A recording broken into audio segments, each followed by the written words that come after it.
لله وأشهد أن لا إله إلا الله وحده لا شريك له وأشهد أن محمدا عبده ورسوله أما بعد۔ اللہ رب العالمین کے پیارے ناموں میں سے ایک نام الوہاب بھی ہے۔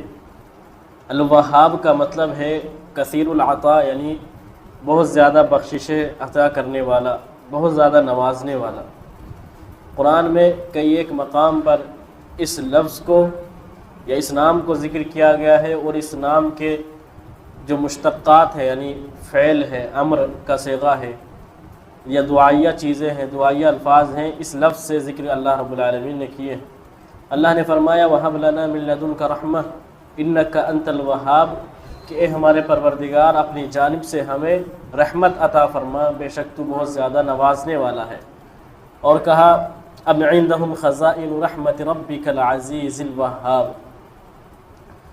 سلیمان علیہ السلام نے اپنی دعا میں کہا وہب لی ملکا، کہ مجھے بادشاہت سے نواز۔ وہاب کا جو معنی بتایا گیا کہ اللہ رب العالمین نوازنے والا ہے، بہت زیادہ نوازنے والا ہے، جس کی کوئی حد نہیں ہے، کوئی لمٹ نہیں ہے، کوئی قید نہیں ہے، کیونکہ اللہ رب العالمین آسمان و زمین کا مالک ہے، اس کے پاس ہر چیز کے خزانے ہیں۔ اس کو اگر وہ تمام خزانہ لٹا دے تو اس کے خزانے میں کچھ کمی نہیں آ سکتی، کوئی بھی چیز اس میں کمی نہیں کر سکتی۔ اللہ رب العالمین اسی لیے بہت زیادہ نوازنے والا ہے۔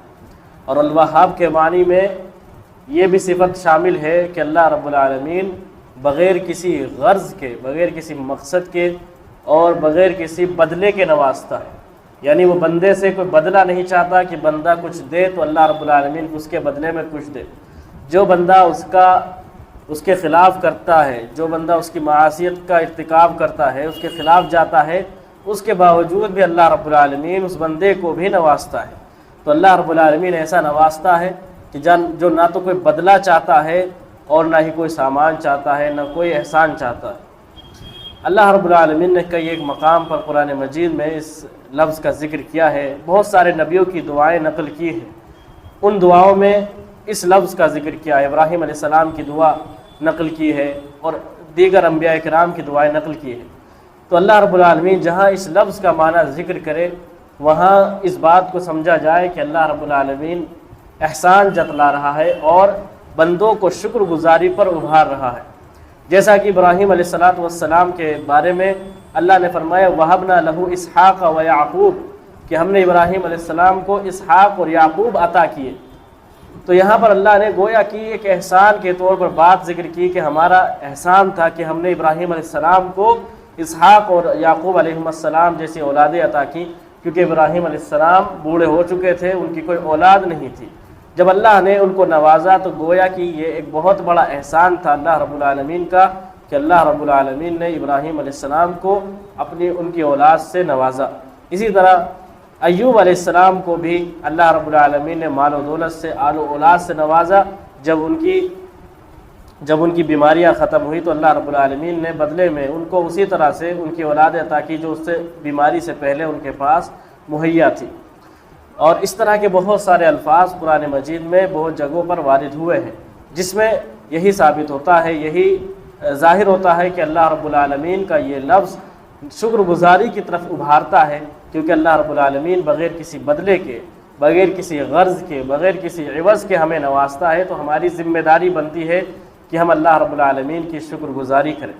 اللہ رب العالمین کے اس نام کا تقاضا یہ بھی ہے کہ ہم یہ یاد رکھیں جو کچھ ہمیں اللہ نے دیا ہے وہ سب اللہ رب العالمین کی خالص رحمت کا حصہ ہے، اللہ رب العالمین ہی کی رحمت کا حصہ ہے، نہ تو وہ ہماری محنت سے اور نہ ہی ہماری کوشش سے وہ حاصل ہوتا ہے۔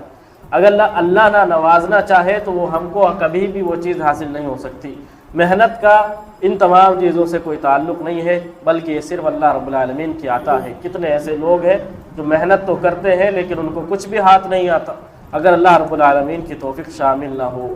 اور اگر ہمیں جو بھی حاصل ہے چاہے کم ہو یا زیادہ، ہمیں ہر اس چیز پر اللہ کا شکر ادا کرنا چاہیے، کیونکہ وہ اللہ کی خالص رحمت ہے، نعمت ہے، اور ہمیں اس کی شکر گزاری کرنی چاہیے۔ اور اگر اللہ ہم سے کچھ چیز لے بھی لے، چاہے وہ کوئی انسان ہو، ہمارا عزیز ہم سے بچھڑ جائے یا ہمارا عزیز مال ہم سے دور ہو جائے، ہمارا نقصان ہو جائے، تو ہمیں ایسی صورت میں ہر حال میں صبر کرنا چاہیے، کیونکہ یہ مال اللہ کا تھا، یہ چیز اللہ کی تھی، اللہ رب العالمین نے اس کو واپس لے لیا ہے۔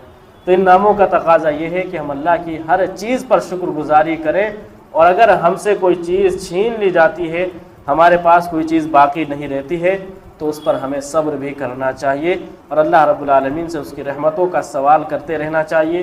وہ بہت زیادہ عطا کرنے والا ہے، اس نے ہمیں ہر چیز نوازی ہے، بغیر مانگے ہم کو اتنا کچھ دیا ہے۔ اگر ہم اس سے مانگنے لگے تو اللہ رب العالمین کیا کچھ نہیں دے سکتا، بس جائز چیز کا سوال ہونا چاہیے۔ اس نے ہمیں یہ جسم عطا کیا ہے، اس میں آنکھیں ہیں، اس میں دیکھنے کے لیے آنکھیں ہیں، سننے کے لیے کان ہے، سونگھنے کے لیے ناک ہے۔ اگر ایک چیز بھی ضائع ہو جائے تو انسان کو اپنی زندگی اور یہ دنیا ادھوری معلوم ہوگی۔ تو اللہ رب العالمین نے جب کچھ اتنا نوازا ہے بغیر مانگے، تو مانگیں گے تو کتنا کچھ نواز سکتا ہے۔ اللہ سے دعا کرنی چاہیے، جیسا کہ اللہ نے قرآن میں ذکر کیا، ربنا لا تزغ قلوبنا بعد اذ ہدیتنا وہب لنا من لدنک رحمہ انک انت الوہاب، کہ ہمارے پروردگار ہدایت کے بعد ہمارے دلوں کو ٹیڑھا نہ کرنا، اور ہمیں اپنی جانب سے رحمتوں سے نواز، بے شک تو بہت زیادہ نوازنے والا ہے۔ اسی طرح اللہ نے کہا، ربنا ہب لنا من ازواجنا وذریاتنا قرۃ اعین واجعلنا للمتقین اماما، کہ ہمارے پروردگار ہمیں اپنی جانب سے ایسی بیویاں اور ایسی ذریت عطا فرما جو ہماری آنکھوں کی ٹھنڈک ہو اور ہمیں متقیوں کا امام بنا۔ تو یہ دعائیں ہمیں اس نام کے ذریعے سے دعائیں مانگتے رہنا چاہیے، اور اس کا مطلب اور اس کا تقاضا بھی یاد رکھنا چاہیے کہ ہمیں شکر کرنا ہے اور صبر کرنا ہے۔ اللہ رب العالمین سے دعا ہے اللہ رب العالمین ہمیں اس کے ناموں کو پڑھنے، ان کا معنی اور مطلب سمجھنے اور اس کے مطابق زندگی گزارنے کی توفیق دے، آمین۔